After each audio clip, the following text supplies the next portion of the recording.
Hey lovelies!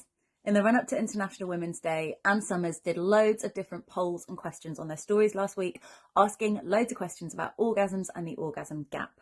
And they asked me to have a look at the results and analyse them for you. So let's get into it. So the first question was a really simple one. How often do you have an orgasm when you have partnered sex?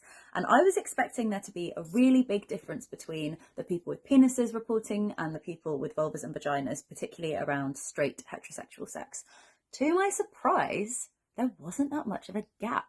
There was sort of a 5% change in the answers of people who said that they always have an orgasm, sometimes or rarely or never. And that's really fascinating to me because traditionally the way that I've kind of seen orgasm gap studies shows that people with penises and men who are having heterosexual straight sex, partnered sex, have orgasms at a much higher rate than women. And I think this is partly down to the fact that Anne Summers, people who follow Anne Summers and engage with this, are more likely to be having kind of sex positive conversations in their lives and be seeing this kind of stuff on Instagram and beyond, which is really positive and really exciting. For me, it demonstrates that the more we talk about this kind of stuff and the more we learn about it, the better our sex can be. That makes me feel really hopeful. That being said, there was a little bit of a difference. So there were 5% more men who said that they orgasm from partnered sex every time. And obviously in polls like this, when you're asking thousands and thousands of people, 5% is still a fair amount more. And interestingly, it did increase a little bit, the frequency of orgasms that people were having when it was women who have sex with women being asked. It increased again only by 4% from straight women to queer women. So I just, there is a difference. There definitely is still levels of inequality, but it's not nearly as much as I was predicting it would be, which I think is really cool. 51% of people said that they can't remember the last time they had an orgasm through PIV, penis in vagina, penetrative sex alone. And I think this is fascinating because culturally we still really prioritize penetrative sex as real sex, when actually if a lot of people are not finding it as pleasurable, I think we should really take it down a rung or two. It's not, penetration can be great, and if you're having penetrative sex, it's really important to remember clitoral stimulation because that's something that people with vulvas and vaginas really enjoy.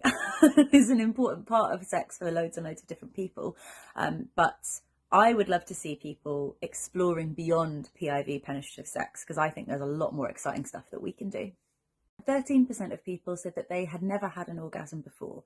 I think this is really important to mention because 13% is a lot of people, and it's easy to walk through life if you are someone who hasn't had an orgasm before or really struggles to have orgasms, to think that you're the only person in the world experiencing this. I wanted to bring this up just to remind you that you're not alone, and also that as much as we put a lot of pressure on people experiencing orgasms in sex, orgasms are not the sole goal of sex. Pleasure for me is the main goal of sex, and I have a wonderful pleasurable time without orgasm playing into it, because there are lots of times when my body's just not there mentally and isn't able to have an orgasm. So it's really important to focus on what pleasurable sex means to you and try to hold on to the elusive orgasm slightly less, because I think that just puts more pressure on ourselves. Finally, something that I love to see, 83% of people said that they think it is equally important for men and for women to experience orgasms and pleasure during sex. Now, I am not surprised by this because I think most people should be thinking this. There was still 83%. It's still not 100, and I would quite like to get it to 100 because historically we have existed in a world that prioritizes men's pleasure above all else.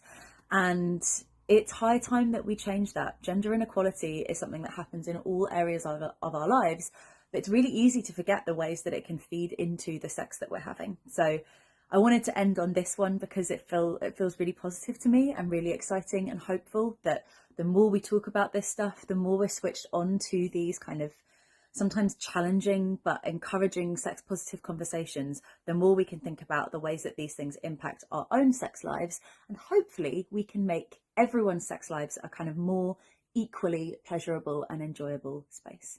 Thanks for having me, and I hope you enjoyed me being a little sex nerd.